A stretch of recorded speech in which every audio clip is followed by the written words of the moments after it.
Hello guys, my name is Arpit Garg. Guys, lines and angles का ये हमारा 4th lecture है। और लास्ट 3 लेक्चर्स में से फर्स्ट लेक्चर में हमने बेसिक कंसेप्ट की बात की थी, और सेकंड लेक्चर में हमने मतलब जो रिलेशंस हैं, एंगल रिलेशंस, मतलब रिफ्लेक्स एंगल वगैरह और ऑब्ट्यूज एंगल, इनके बारे में बात की थी। और थर्ड लेक्चर में इसके हमने इससे रिलेटेड क्वेश्चंस किए थे। आज हम बात करेंगे पैरेलल लाइंस के बारे में। इन पैरेलल लाइंस आज के लेक्चर को समझने से पहले आपको हमारे अगर प्रीवियस 3 लेक्चर्स देखने हो तो आपको ऊपर आई बटन में प्रीवियस 3 लेक्चर्स मिल जाएंगे। Okay guys, so let's start the topic. First topic is parallel lines. अब गाइस, पैरेलल लाइंस क्या होती हैं? ठीक है, as we all know, when the two lines never meet each other, that is these two lines are parallel, these two lines are parallel, ठीक है, these two lines are parallel means what we have learned about by this, that parallel lines are those lines which can never meet. ठीक है, are these two lines are parallel? No, because when we extend these two lines then they meet at this point. Okay, so these lines are not parallel, otherwise these 3 pair of lines are parallel. ठीक है, if two lines lie in the same plane and do not intersect when produced on either side, मतलब अगर दो line एक ही plane में लाई कर रही है, ये एक प्लेन है, इसी प्लेन में लाइन लाई कर रही है, ये लाइन इसी प्लेन में लाई कर रही हैं, एक ही प्लेन में पैरेलल लाइंस लाई करती हैं और एक दूसरे को कभी भी मीट नहीं करेंगी, चाहे हम उन्हें किसी भी साइड से कितना भी एक्सटेंड कर लें, तो इन्हें हम कहते हैं parallel lines. These lines are known as parallel lines. ठीक है, ओके। अब now we study that what are intersecting lines. अब इंटरसेक्टिंग लाइंस क्या होती हैं गाइस? इंटरसेक्टिंग लाइंस और perpendicular lines, these are two different topic. Okay guys, now we see difference between these two pair of lines. ठीक है guys, हम starting से देखते हैं पैरेलल लाइंस, परपेंडिकुलर लाइंस, लेकिन हमें इसका मतलब पता नहीं होता। तो आज हम देखेंगे इसमें डिफरेंस क्या होता है। पैरेलल लाइंस हम सबको समझ आ गया, तो अब हम बात करेंगे परपेंडिकुलर लाइंस के बारे में, परपेंडिकुलर और intersecting lines. Okay, parallel, perpendicular. ठीक है, पैरेलल लाइंस हो गई। परपेंडिकुलर लाइंस कौन सी होती हैं? जो एक दूसरे को टच करें at the angle of 90 degree. ठीक है, तो गाइज मैं आपको एक छोटी सी बात बताता हूँ। जब हम छोटी क्लास में होते हैं, ठीक है, जूनियर क्लासेस में, तो वहाँ हमें बताया जाता है कि पैरेलल लाइंस वो लाइंस होती हैं जो एक दूसरे को टच नहीं करती, और परपेंडिकुलर लाइंस कौन सी होती हैं? जो एक दूसरे को टच करती हैं। ठीक है, अब गाइस टच करने का मतलब क्या हो गया? ऐसे भी टच कर सकती हैं, मतलब टच करने का तो कोई भी रीज़न हो सकता है ना। ये देखिए, 1000 ऐसे वेज हैं, there are 1000 ways in which lines touch each other. ठीक है, so are they all perpendicular? No, these all are not perpendicular. जो बेसिक डेफिनेशन है परपेंडिकुलर लाइंस की, वो क्या होती है कि two lines touch each other in this way that both lines make a angle of 90 degree. ठीक है, मतलब परपेंडिकुलर लाइंस का मतलब ये होता है कि दो लाइंस एक दूसरे को इस तरीके से टच करेंगी कि उन दोनों के बीच में बनने वाला एंगल परपेंडिकुलर होगा। ठीक है, ये एक लाइन है, ये दूसरी लाइन बन गई, ये दोनों लाइन परपेंडिकुलर हो गई, ये दोनों लाइन परपेंडिकुलर हो गई। परपेंडिकुलर का मतलब ये थोड़ी होता है गाइस जिसने इसको यहाँ से टच किया। ऐसे तो 1000 तरीके होते हैं जिसमें ये लाइंस एक दूसरे को टच करेंगी, तो हम सबको थोड़ी परपेंडिकुलर बोल सकते हैं। परपेंडिकुलर की एक परफेक्ट डेफिनेशन यही होती है कि जब दो लाइंस एक दूसरे को टच करके 90 डिग्री का एंगल बनाती हैं तो उसे हम परपेंडिकुलर लाइंस बोलते हैं। ठीक है, अब इंटरसेक्टिंग लाइंस क्या होती हैं गाइस? इंटरसेक्टिंग लाइंस का मतलब ये होता है, परपेंडिकुलर क्या हो गया? परपेंडिकुलर का मतलब ये है कि ये ऐसे करके लाई करेंगी। परपेंडिकुलर का मतलब ये नहीं है कि ये एक दूसरे को काटेंगी। ठीक है, इसका मतलब समझिए गाइस, कट करना और टच करना, इसमें डिफरेंस क्या है? परपेंडिकुलर में सिर्फ टच करती है लाइन एक दूसरे को, ठीक है, काटती नहीं है। काटती इंटरसेक्टिंग में है, जैसे these two lines are intersecting, these two lines are intersecting, these two lines are intersecting, these two lines are intersecting. ठीक है। तो पैरेलल लाइंस जो कभी मीट नहीं करती, और परपेंडिकुलर लाइंस जो एक दूसरे को टच करके 90 डिग्री का एंगल बनाती हैं, और इंटरसेक्टिंग लाइंस जो एक दूसरे को कट करती हैं। इसमें एक चीज़ और आ जाती है, बाइसेक्टर। तो बाइसेक्टर अभी आगे आएगा, लेकिन मैं अभी बता क्लियर कर देता हूँ। बाइसेक्टर जो किसी भी चीज़ को इक्वली डिवाइड करता है, चाहे वो ट्राइंगल हो, मतलब कोई भी फिगर हो, 2D फिगर, मतलब बाइसेक्टर का मतलब क्या हो गया, इक्वली डिवाइड करना। ठीक है। अब बात करते हैं हम ट्रांसवर्सल लाइन की। तो इसमें ट्रांसवर्सल क्या होती है, जैसे कि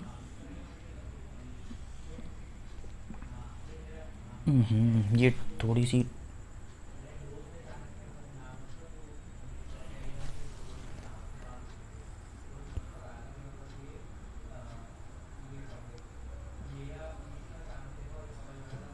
ठीक है गाइस, ये दो पैरेलल लाइन है, ये दो लाइन पैरेलल हैं। सपोज एल लाइन और M line is cut by the line Y. ठीक है। अब एक चीज़ देखिए, ये दो लाइंस पैरेलल हैं, और इन दो पैरेलल लाइंस को ये लाइन क्या कर रही है, काट रही है। तो एक ऐसी लाइन जो एक से ज़्यादा पैरेलल लाइंस को कट करती है, तो उस लाइन को हम बोलते हैं ट्रांसवर्सल लाइन। ठीक है। Transversal line, how can we define a transversal line? We can define it as a straight line which cuts two or more straight line। मतलब एक ऐसी straight line जो दो या दो से ज़्यादा straight line को अलग अलग पॉइंट पे काटेगी, उसे बोलते हैं ट्रांसवर्सल। ठीक, देखिए इस वाली लाइन को इस पॉइंट पे काट रही है, इस वाली लाइन को इस पॉइंट पे काट रही है। तो दो पैरेलल लाइंस को जब एक लाइन कट करती है, ठीक है, अलग अलग पॉइंट पे, तो उसे हम ट्रांसवर्सल बोल देते हैं। अब इसको हमें पूरा समझना पड़ेगा। जैसे कि अब हम इनसे समझेंगे कि इनके बीच में एंगल्स कैसे बनते हैं। ठीक है। तो पहला टॉपिक है हमारा ऑल्टरनेट इंटीरियर एंगल्स। आपने वर्टिकली अपोजिट एंगल समझ रखा होगा। दो लाइन के इंटरसेक्ट करने से जो एंगल बनते हैं उन्हें हम वर्टिकली अपोजिट एंगल बोलते हैं। ठीक है। तो ये लास्ट लेक्चर का टॉपिक था, इस पर ध्यान मत दीजिए। न्यू टॉपिक चल रहा है, उसे देखिए। जैसे कि these two angles are equal. ठीक है। So how these two angles are equal? How these two angles are equal? They are corresponding angles. Corresponding angles कौन से होते हैं गाइज? मैं आपको एक चीज़ और क्लियर करूँ। ये हो गया इंटीरियर पार्ट, मतलब इन दो पैरेलल लाइंस के बीच वाला ये पूरा पार्ट, ये हो गया इंटीरियर, ये हो गया एक्सटीरियर। ठीक है। तो this angle 1 is equal to angle 2। ठीक है। So we write it as angle 1 equal to angle 2। कैसे? Corresponding angle. Angle 1 and angle 2 are equal by corresponding angle. Corresponding angle कौन से होते हैं? जो सेम साइड पे बनते हैं। अब देखिए साइड सेम है ना, इसी साइड बन रहे हैं दोनों एंगल। ठीक है। तो ये करस्पॉन्डिंग एंगल हो गए। जैसे कि ये दोनों करस्पॉन्डिंग एंगल हो जाएंगे। ठीक है। ये दोनों करस्पॉन्डिंग एंगल हो जाएंगे। ठीक है। जैसे कि ये दोनों सेम साइड पे बन रहे हैं और एक ही डायरेक्शन में बन रहे हैं।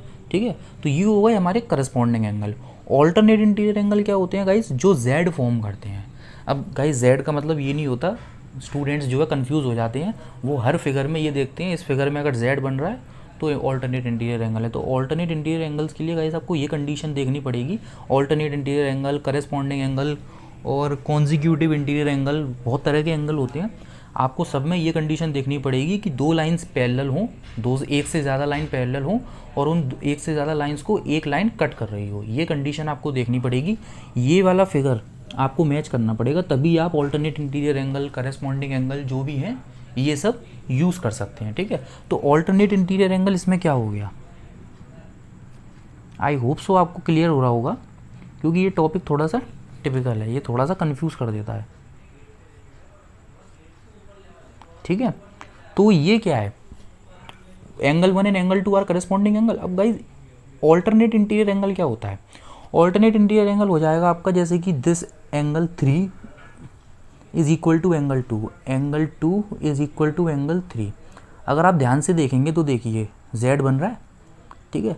लेकिन z बन रहा है और साथ ही साथ दो लाइंस पैरेलल हैं, उनको एक ट्रांसवर्सल लाइन कट भी कर रही है। तो हम कह सकते हैं कि angle 2 and angle 3 are equal by alternate angle, है ना। अब आपको यहीं पर मैं वर्टिकली अपोजिट समझाने की कोशिश करता हूँ। This angle 2 is equal to angle this, because two lines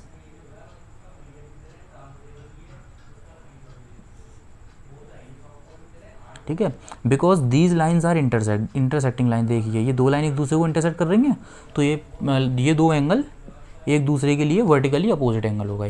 corresponding angle clear हो गया होगा, ऑल्टरनेट एंगल क्लियर हो गया होगा। अब गाइस इसमें इंटीरियर एंगल और एक्सटीरियर एंगल का चक्कर क्या पड़ता है? इंटीरियर एक्सटीरियर का मतलब क्या है? ये दोनों एंगल इक्वल थे बाय ऑल्टरनेट इंटीरियर एंगल, ठीक है। ये दोनों एंगल इक्वल हैं बाय नो, ये these two angles are not exterior. Alternate exterior guys इसमें कंडीशन लगेगी ही नहीं, ठीक है। ऑल्टरनेट का मोस्टली इंटीरियर चलता है, ठीक है। तो ये था आपका ऑल्टरनेट इंटीरियर एंगल। और एक्सटीरियर एंगल कौन से होते हैं वो मैंने बताया आपको, यहाँ वाले, ठीक है। अब को इंटीरियर एंगल कौन से होते हैं? कॉन्जिक्यूटिव इंटीरियर एंगल, जिन्हें हम शॉर्ट फॉर्म में को इंटीरियर एंगल भी बोल देते हैं, ठीक है। तो को इंटीरियर एंगल कौन से हो गए? Angle 3 and angle 2। एंगल 3 नहीं ले सकते, 3 पहले ले लिया ना, 4 ले लीजिए, ठीक है। So angle 1 and angle 2 are equal by corresponding angle. Angle 2 and angle 3 are equal by alternate interior angle. Angle 4 and angle 2 and angle 4 are equal by co interior angle, ठीक है। तो आपको ये चीज़ याद रखनी पड़ेगी कि the sum of co interior angle is 180। देखिए, angle 2 plus angle 4 equals to 180। तो एंगल 2 और एंगल 4 का जो सम है वो 180 डिग्री के इक्वल होता है। तो पहला पॉइंट था हमारा करस्पॉन्डिंग एंगल, दूसरा पॉइंट था हमारा ऑल्टरनेट इंटीरियर एंगल, तीसरा पॉइंट था हमारा को इंटीरियर एंगल, इसे हम क्या बोलते हैं? Consecutive interior angle. इसका एक ये भी नेम है, फुल नेम जो है, ठीक है। अब गाइज इसी में आपकी थ्योरम है, तो थ्योरम इम्पोर्टेंट नहीं होती, लेकिन जैसा कि मैंने आपको लास्ट लेक्चर में भी बताया था, जिस भी स्टूडेंट्स की मतलब सिलेबस में मतलब थ्योरम कराई हैं, अगर स्कूल वगैरह में अगर थ्योरम के डेरिवेशन कराए हैं, प्रूविंग कराई है, तो वो मुझे बता सकते हैं। मैं सारी थ्योरम्स की प्रूविंग की एक वीडियो बनाकर अपलोड कर दूंगा, ओके। तो ये आपका बेसिक था, ठीक है। इसमें हमने ऑलमोस्ट सारी चीज़ें कर ली हैं, यस। तो करस्पॉन्डिंग एंगल, को interior angle, vertically opposite angle, alternate interior angle, transversal line, parallel lines, perpendicular lines, bisector, ठीक है। एक छोटा सा बाइसेक्टर का और समझा देता हूँ। जैसे कि मैंने आपको लास्ट लेक्चर में भी बताया था, अगर यहाँ पर मैं बाइसेक्टर की बात करूँगा, जैसे कि ये एंगल है, मैं इसके बाइसेक्टर की बात करूँगा, तो जहाँ बाइसेक्टर वर्ड यूज़ हो गया वहाँ पर एज़ यूजुअल क्लियर है कि इक्वली डिवाइड करना, तो ये हो गया बाइसेक्टर, ठीक है। अब चाहे मैं फिगर की बात कर लूँ, प्लेन फिगर, मान लीजिए मैंने यहाँ ट्राइंगल ले लिया, अब इसके मैं बाइसेक्टर की बात करूँगा, ठीक, नहीं सॉरी गाइस, ट्राइंगल के केस में हम बाइसेक्टर वर्ड यूज़ नहीं करते, हम मीडियन वर्ड यूज़ करते हैं, मीडियन, ये रहा। तो मीडियन एक ऐसी लाइन होती है जो किसी भी प्लेन फिगर को इक्वल पार्ट्स में डिवाइड करती है, ओके गाइस। तो ये थे हमारे कुछ बेसिक कंसेप्ट आज के लेक्चर के, ठीक है गाइस। वीडियो पसंद आई हो तो वीडियो को लाइक करें, शेयर करें और बेल आइकन प्रेस करें, और ओके गाइस, ठीक है। Thank you guys, have a nice day.